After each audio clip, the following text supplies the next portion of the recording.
Missão simples essa, né? Tranquilo. Falar no dia do pastor. A gente aqui começando nossa caminhada, nossa jornada ministerial. E pessoas, assim, 30 anos de ministério, 20, me ouvindo. Coisinha simples, né, Klein? Quase não fico nervoso de estar aqui. Bem tranquilo. O que me deixa mais calmo é que o culto das 9 foi legal. Então, eu espero que no culto das 10h45 também. Gente, é muito feliz para mim, é um momento muito feliz para mim e para o Klein, estar trazendo a palavra para vocês sobre algo que eu experimento todos os dias. Acredito que o Klein tem vivido isso também todos os dias. Nós temos vários pastores, ministros, e nós temos agora líderes de célula, de pequeno grupo, multiplicador, supervisores que têm cuidado de gente. Isso é fantástico. E isso só acontece quando nós somos vocacionados por Deus. Quando a gente começa a entender o que é ser vocacionado por Deus, nós começamos a estudar e a gente entende que vocação nada mais é do que o chamado de Deus para o homem. Vocês sabem que livro que é isso aqui? Hã? Que livro que é isso aqui, gente? A Bíblia. Está cheio de papel? Vou facilitar para vocês. Que livro que é isso aqui, gente? A palavra de Deus, ela diz de chamado, desde Gênesis até Apocalipse. Ela fala de momentos especiais onde Deus, o próprio Deus, chama homens e mulheres para que possam servir a Ele. Hoje, a gente vai começar a falar sobre chamado, sobre vocação, na unidade, para mim, mais linda que existe na face da terra, que é a família. Quantos aqui pertencem a alguma família? Dá um tchauzinho assim. Glória a Deus. Gente, nós vamos conversar agora sobre como a família tem uma importância fundamental no chamado ministerial do homem ou da mulher. Como a família pode ser fundamental para esse processo do chamado. E é sobre isso que eu quero conversar com vocês agora. Você me pergunta, Rômulo, mas eu não venho de um lar cristão, então isso significa que eu não sou digno de um chamado? Não, muito pelo contrário. Eu tenho um pai que deve estar pregando lá na igreja dele agora, neste momento, e ele não teve uma base familiar. Porém, eu creio com todo o meu coração que se você hoje é pai ou mãe, você pode ser um instrumento de bênção para a formação ministerial do seu filho, para o chamado do seu filho. E eu queria que você começasse abrindo a sua Bíblia em Provérbios 22:6. É um texto muito utilizado para a educação de crianças, adolescentes, e eu gostaria muito que você abrisse a sua Bíblia em Provérbios 22:6. Neste texto há uma orientação muito clara para você pai e para você mãe. E eu quero que você grave isso no seu coração hoje. Provérbios 22:6 diz o seguinte: instrua a criança no caminho que deve seguir, e mesmo quando envelhecer, não se desviará dele. Instrua a criança em que caminho que deve seguir. Existe uma outra versão que diz o seguinte: instrua a criança segundo os objetivos que você tem para ela. Hoje nós vivemos num momento da sociedade onde a instrução que nós recebemos para dar para os nossos filhos é: rapaz, estuda, se torna aí um médico, um engenheiro, passa num concurso público, né? Concurso público é bom. E faça dinheiro, tenha conforto, compre uma casa, compre um carro, viaje. A sociedade diz que você tem que falar isso para o seu filho. Mas não é a orientação base da palavra de Deus para a vida dos nossos meninos e meninas. Nós temos uma orientação muito maior. E eu queria que você abrisse a sua Bíblia em um outro texto, que está em Deuteronômios 6, 4-7. Você pode fazer esse favor de abrir? Deuteronômio 6, de 4-7. Este texto, Moisés dá orientação para o povo, para que a cultura permanecesse, para que os valores de Deus permanecessem ao povo. E o texto diz o seguinte: ouça, ó Israel, o Senhor é o nosso Deus, o único Deus. Ame o Senhor, o seu Deus, de todo o seu coração, de toda a sua alma e de todas as suas forças. Que todas essas palavras que hoje lhe ordeno estejam em seu coração. Ensine-as com persistência a seus filhos. Converse sobre elas quando estiver sentado em casa, quando estiver andando pelo caminho, quando se deitar e quando se levantar.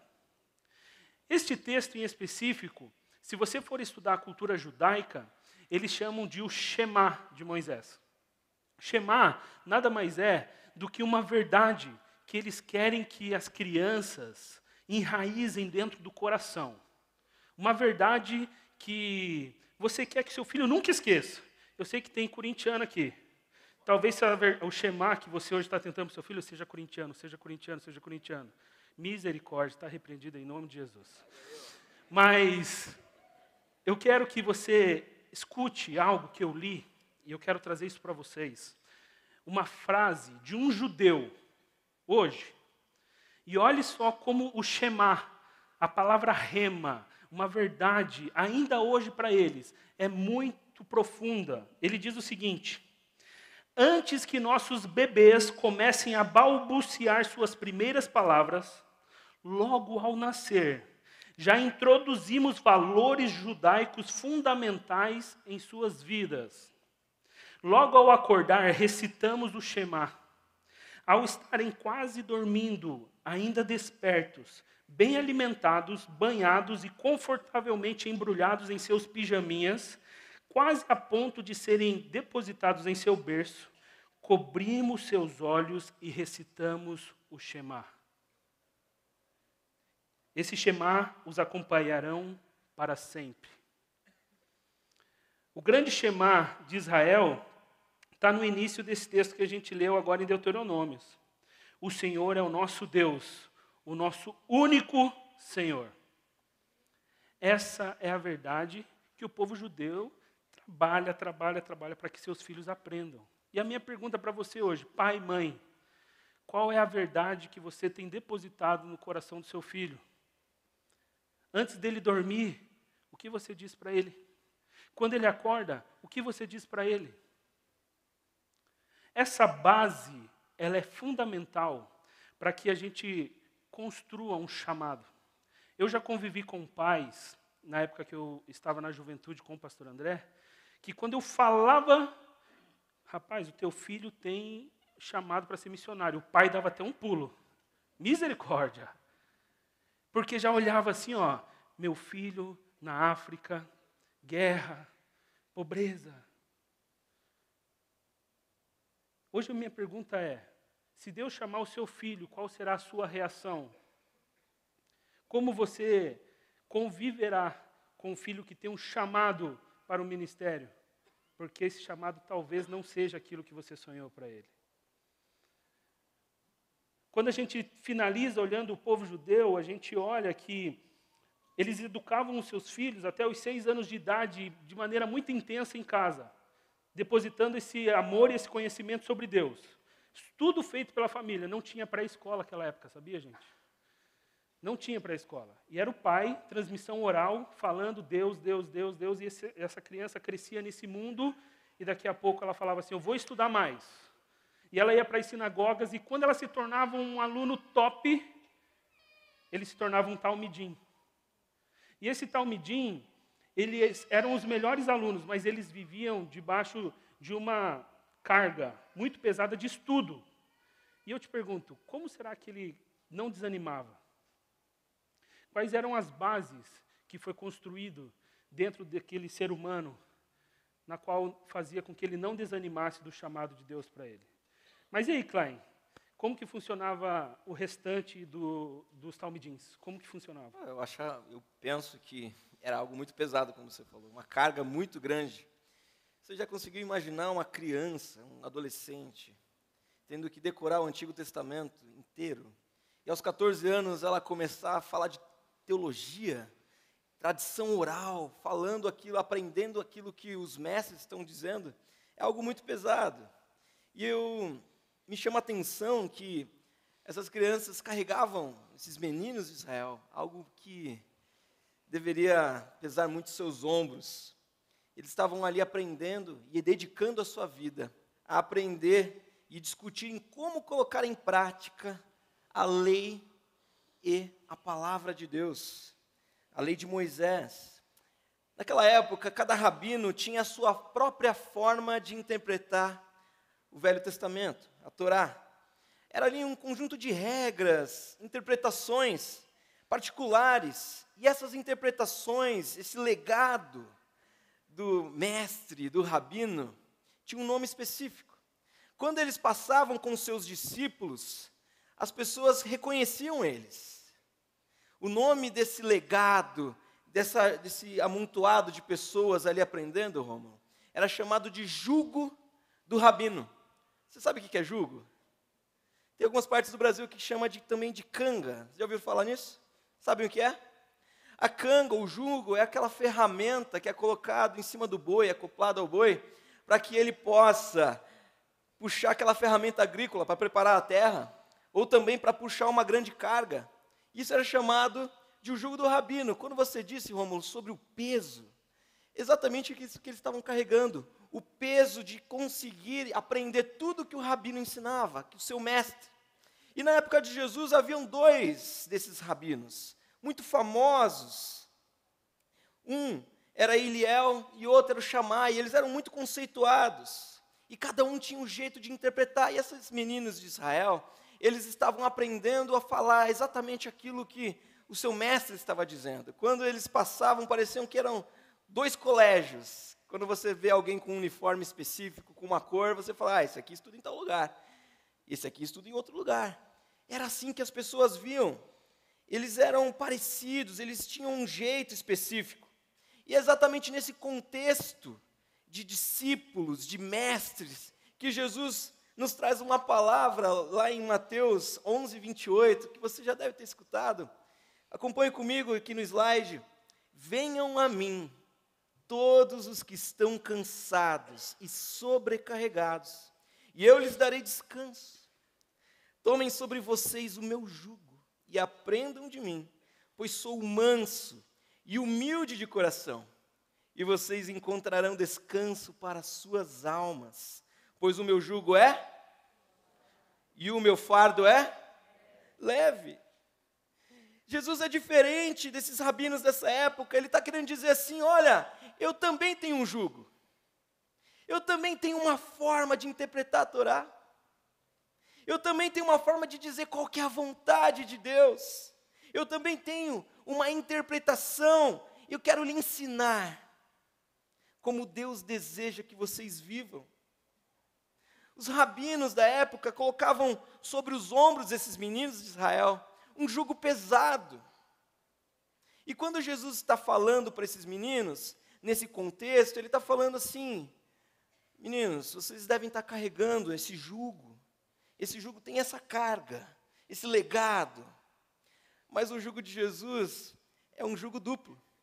Eu não sei se vocês sabem, quando você junta dois bois para fazer, você tem a soma das forças desse boi para fazer aquele trabalho agrícola, por exemplo, para puxar essa carga.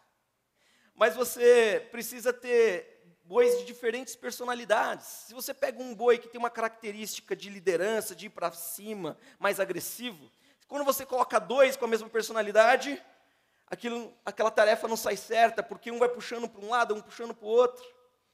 Você precisa mesclar com alguém, com um daqueles bois, que eles precisam andar respeitando a liderança de um deles, para que eles consigam andar em linha reta, fazendo aquilo que o homem está direcionando. E Jesus, ele tem um jugo duplo. Ele está dizendo assim, você pode entrar debaixo do meu jugo, larga esse jugo, essa carga. Entra aqui no meu jugo. E quando você entra naquele jugo com Jesus, percebeu como é leve?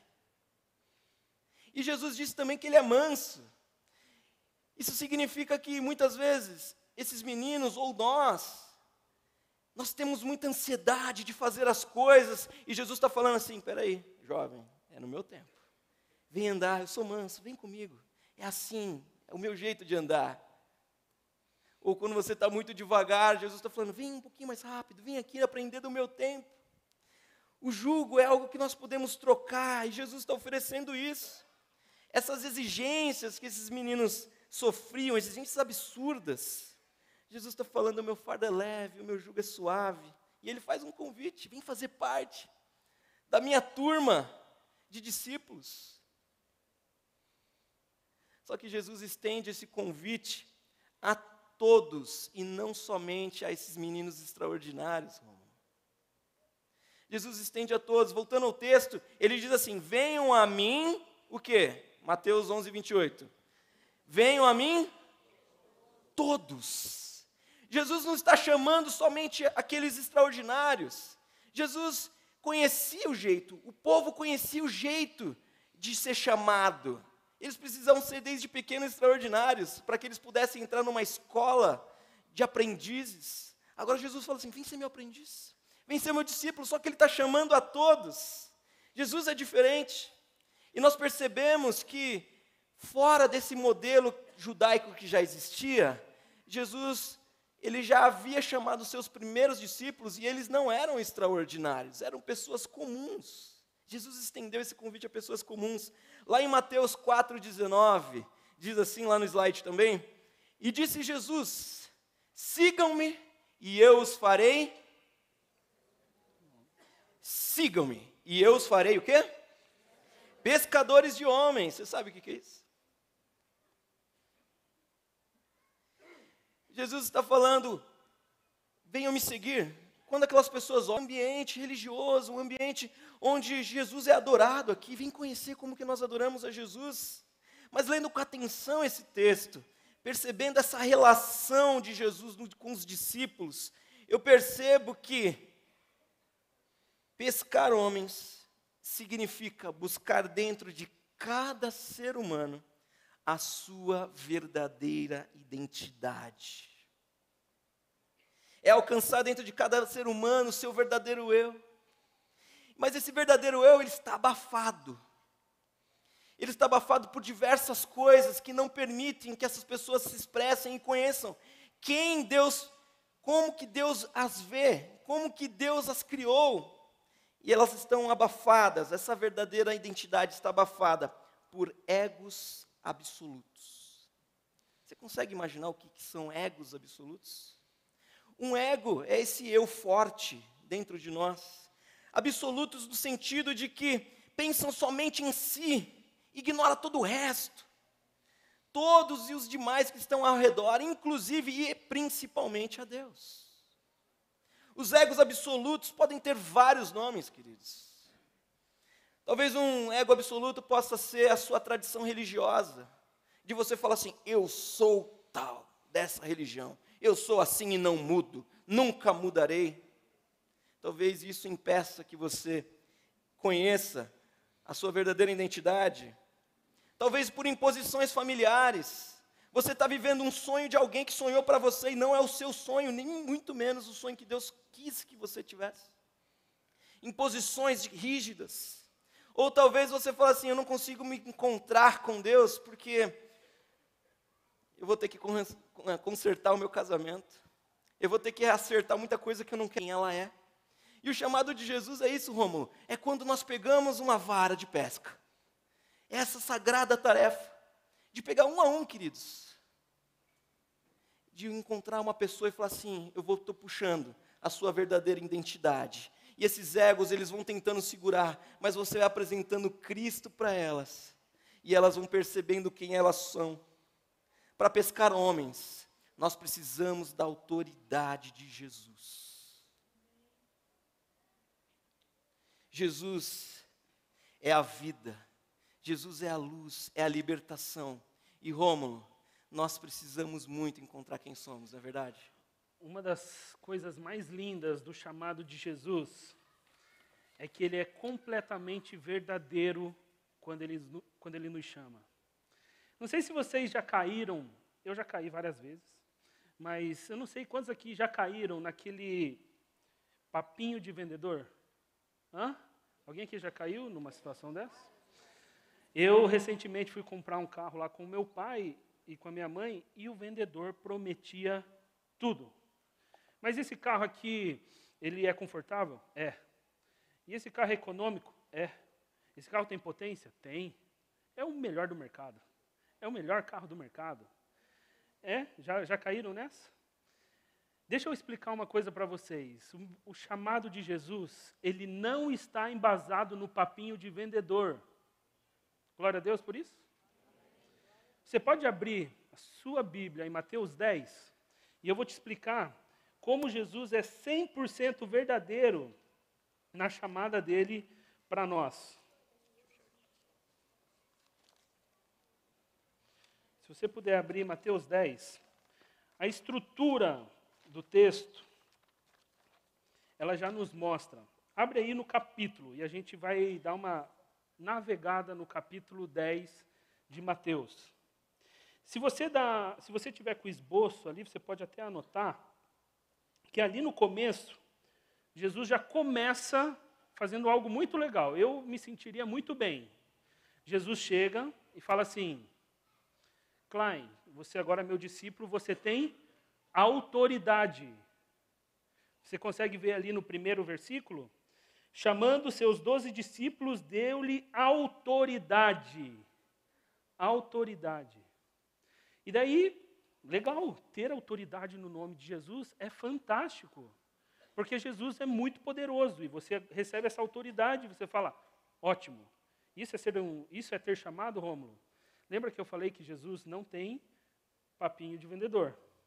Ele nos mostra com transparência o que a gente vai viver. E ele começa ali, dos 5 e 6. Ele nos instrui, ele começa a ensinar o que é viver para ele. Jesus enviou os 12 com as seguintes instruções: não se dirijam aos gentios, nem entrem em cidade alguma dos samaritanos. Antes, dirija-se às ovelhas perdidas de Israel. Aqui existe uma orientação muito clara. Jesus, mestre, ensinando o que os discípulos teriam que fazer por primeiro. Depois, Jesus emite um alerta. E eu quero que você veja ali o versículo 16. Eu os estou enviando como ovelhas entre lobos. Portanto, sejam astutos como as serpentes e sem malícia como as pombas. Tenham cuidado, pois homens os entregarão aos tribunais e os açoitarão nas sinagogas deles. Você que é vendedor, você ia falar assim, Jesus do céu. Jesus do céu. Jesus do céu. Não fala isso. Vai estragar a venda. Você está contando uma coisa ruim do produto. Não é assim que funciona a venda. Mas Jesus é verdadeiro. Está implícito no caráter de Jesus. Ele é verdadeiro, ele não mente. E ele jamais colocaria a gente para viver algo se não fosse às claras. Aqui ele está falando que a gente vai sofrer. A gente pode ser preso. Naquele período, com os discípulos, foi pior ainda. Mas quantos aqui já não foram tentados ou já não tiveram que se posicionar? Quantos de vocês já tiveram que se posicionar e passaram por maus bocados? Jesus é verdadeiro. Porém, não acaba aí. Se você for lá para o versículo 28, Jesus, ele já nos deu uma instrução, ele já foi autêntico e verdadeiro, ele nos alertou, e agora ele nos mostra segurança de quem vive o chamado com ele. A partir do 28, não tenham medo dos que matam o corpo, mas não podem matar a alma. Antes tenham medo daqueles que... Antes tenham medo daquele que pode destruir tanto a alma como o corpo do inferno. Não se vendem 2 pardais por uma moedinha. Contudo, nenhum deles cai no chão sem consentimento do Pai de vocês. Nada vai acontecer com você se não tiver consentimento de Deus para que aconteça. Ele nos mostra segurança, ele está com a gente. E por fim, lá no 32, ele nos mostra a recompensa. Quem, pois, me confessar diante dos homens, eu também o confessarei diante do meu Pai que estás no céu. Nós temos uma recompensa dada pelo Senhor. Preciso compartilhar algo com vocês, algo que mudou completamente a minha vida. No ano de 2012, aconteceu algo comigo.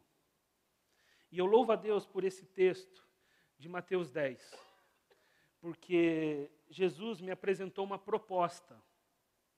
Uma proposta. Mas deixa eu te falar, não foi um papinho de vendedor. Ele me mostrou claramente o que ele queria de mim. E no ano de 2012, como o pastor Roberto falou, eu estou no seminário já há algum tempo, né? Eu estou exatamente 7 anos e alguns meses, mas em nome de Jesus eu estou saindo de lá em julho. Aleluia. Glória a Deus. Vocês me ajudam dando glória a Deus? Aleluia. Aleluia. Cara, eu tenho que passar, senão lascou. Mas tá bom. Gente, o que aconteceu? Eu já estava servindo no ministério com o pastor André. Esse rapazinho aqui, ele foi um dos caras mais fundamentais no meu chamado, porque ele me,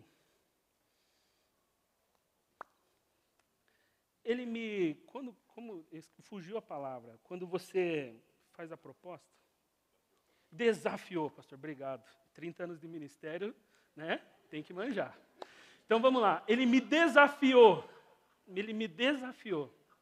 E isso foi uma das coisas mais lindas que aconteceu comigo. Obrigado, pastor André, você faz parte da minha vida. Mas foi um dos momentos mais difíceis também. Porque, como eu disse, o chamado de Deus é verdadeiro. E como uma vez eu fui ministrado pelo pastor Falcão, que está aqui, ele disse o seguinte, que quando você diz sim para uma coisa, você diz não para várias outras coisas. E a minha vida, naquele momento de 2012, eu já servindo aqui, o pastor André me fala assim, Rômulo, eu quero que você venha como obreiro. E eu falei assim, rapaz, eu quero casar. E para casar eu preciso de dinheiro. E ministério não combina muito em ganhar dinheiro, não combina nada, para falar a verdade. Quem é pastor sabe. E deixa eu compartilhar uma coisa com vocês. O pastor André falou, não, Rômulo, venha. E eu fiz algo que é o inverso da lógica. Normalmente, quando você vai ser contratado por uma empresa, a empresa pede 3 meses de experiência, não é? Eu cheguei para o pastor André e falei assim, pastor, eu quero 3 meses de experiência. Por quê? A minha empresa está indo bem. E eu quero casar. Se por acaso estar aqui na igreja me atrapalhar, eu vou sair, eu continuo como voluntário, pouquinho tempo, e me dedico à empresa, porque eu quero casar. E ele falou, não, beleza, fechou? Deixa eu compartilhar algo com vocês. Primeiro mês, na empresa e na igreja, né? Naquele meio a meio ali, cara, na empresa foi horrível. Horrível. No segundo mês foi horrível. No terceiro mês eu pensei, agora vai. Horrível. Eu lembro que eu comentando com a Julie, minha esposa, eu falei assim, amor, semana que vem, na segunda-feira, eu vou ter que conversar com o pastor André, não vai dar para continuar mais. Não dá. A gente precisa conseguir dinheiro e estando na igreja não vai rolar. Mas deixa eu compartilhar uma coisa com vocês. No domingo, eu já estava decidido no meu coração. Como vocês sabem, pastor Roberto prega quando as pessoas vêm até aqui à frente para receber alguma oração. E nós, obreiros, a gente vem até aqui orar por vocês. E eu vim, orei por 1, orei por 2, mas o meu coração estava queimando, porque eu ia tomar a decisão de sair e me dedicar somente à minha empresa. E naquele momento, eu orei por 1, orei por 2 e fiquei aqui, esperando, falando, Deus, se chegar mais alguém, estou aí. Nisso, um homem, eu não chorei no culto das 9, pretendo não chorar agora.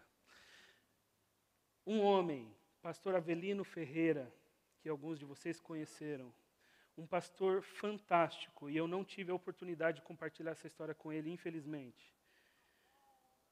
O pastor Avelino se levanta da sua cadeirinha, veio corcundinha, quem conheceu ele sabe, com a sua bengala, ele me puxa e ele fala assim, com aquele sotaque português que só ele tinha. E ele fala o seguinte, Rômulo, não, ele não sabia o meu nome, então ele não falou Rômulo. Ele falou assim, irmão, quando colocar a mão no arado, não olhe mais para trás. Ele não sabia, gente, o que eu estava vivendo. E minha reação foi, o quê? E daí ele falou uma frase que mexeu com a história da minha vida e tem mexido até hoje. Ele falou assim, irmão, Deus manda lhe dizer, quando colocar a mão no arado, não olhe mais para trás. Naquele momento, vocês já devem imaginar o que aconteceu comigo. Eu me ajoelhei, eu me acabei de chorar.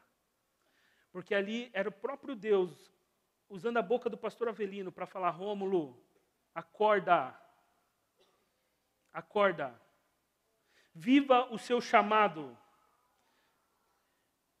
E quando eu tomei essa decisão, eu não falei com o pastor André. Eu simplesmente continuei vivendo como obreiro dessa igreja. Eu fechei aquela empresa, abri outra. E hoje, olha aqui, ó, glória a Deus por isso. Posso dar um beijinho na minha aliança? Aleluia. Irmãos, quando Deus te chama, Ele é autêntico, Ele é verdadeiro. Nenhum momento Deus falou para mim que ia ser fácil. Nenhum momento ficou claro para mim, vai ser tranquilão, Rômulo. Não foi. Mas hoje eu digo que eu estou exatamente onde o Senhor me chamou para estar. Não na empresa, ganhando dinheiro, porque eu poderia estar lá, mas eu não estaria feliz como estou hoje, porque eu estou vivendo a vontade plena de Deus para a minha vida. E quando a gente se dispõe a viver essa vontade plena do Senhor nas nossas vidas, aceitando o chamado dEle, olha, eu garanto para você, você vai ser feliz. Talvez não tendo o melhor carro, a melhor casa, talvez não tendo as melhores viagens, mas você vai ter a felicidade plena, porque você vai estar servindo a Deus. O chamado de Deus exige renúncia. Eu renunciei sonhos pessoais e renuncio todos os dias. Quem caminha comigo sabe. Mas hoje eu estou feliz, porque eu vivo o chamado de Deus para a minha vida. Sabendo sim que é difícil, mas eu tenho uma recompensa, que é estar com o próprio Deus, porque é isso que Ele nos orienta aqui. E aí, Klein, você? Rômulo, a sua história é inspiradora e eu fico maravilhado com o que Deus tem feito na sua vida. E eu tenho uma certeza muito grande de que nenhum vocacionado pode ser feliz fora da sua vocação. E o primeiro chamado de Jesus para todos nós, como nós já vimos, é o chamado de sermos seus discípulos. E o grande objetivo de Jesus é fazer com que Ele mesmo, seja multiplicado através dos seus discípulos. Quando nós entendemos a nossa identidade, entendemos o chamado de Deus para as nossas vidas, nós começamos a compreender que o chamado do pastor Avelino, quando ele tomou essa decisão, talvez você não saiba a história dele, mas ele já passou por tantos lugares, foi missionário na África, veio para o Brasil, e ele mentoreou, abençoou o pastor Roberto, que tem abençoado os nossos pastores, que tem chegado até nós, mas nós temos visto Jesus sendo multiplicado através de outros discípulos. E esse é o grande desejo de Jesus, que sejamos multiplicados, que multipliquemos isso. O chamado, se você já compreendeu que todos nós somos chamados, o chamado é como uma moldura. E nós, como quando tiramos aquela imagem, quando nós começamos a perceber a nossa verdadeira identidade, nós podemos olhar no espelho e falar assim, nossa, acho que eu não estou gostando muito do que eu estou vendo. Mas você, quando está olhando com os olhos de Deus, você começa a falar assim, eu estou vendo Jesus aqui. Eu não estou vendo mais os meus defeitos, os meus pecados, as minhas limitações, os egos absolutos que me impedem de ser pleno.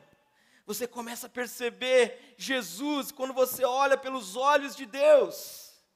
E a moldura é a vocação, é para onde que Deus te chamou, é aquilo que Ele te chamou para fazer. Muitas vezes nós somos essa imagem parecida de Jesus, mas nós queremos ficar maiores que a moldura. Não, Jesus, olha, eu entendi essa moldura, mas eu quero um pouquinho mais para cá, aumenta um pouquinho. Jesus, filha, você não entendeu, deixa eu fazer um corte aqui. Ele vai cortando as arestas até que a gente se encaixe plenamente nesse chamado. Você pode ser chamado lá na sua universidade, lá na sua casa, para servir a Deus no ministério da igreja, como pastor, mas você é vocacionado para ser discípulo de Jesus, a imagem e a semelhança dele, amém? E é isso que nós queremos desafiar nessa manhã, não é mesmo, Romulo? Amém. A essa igreja, assim como nós fomos e somos desafiados, assim como cada pastor aqui foi desafiado, a viver o seu chamado. E eu quero te perguntar, o que pode estar impedindo você de viver o seu chamado? Será que são tantas essas coisas? Coisas que você vislumbra, talvez um sonho, talvez sonhos dos outros em você, talvez o seu passado, talvez uma indefinição, talvez tantas coisas.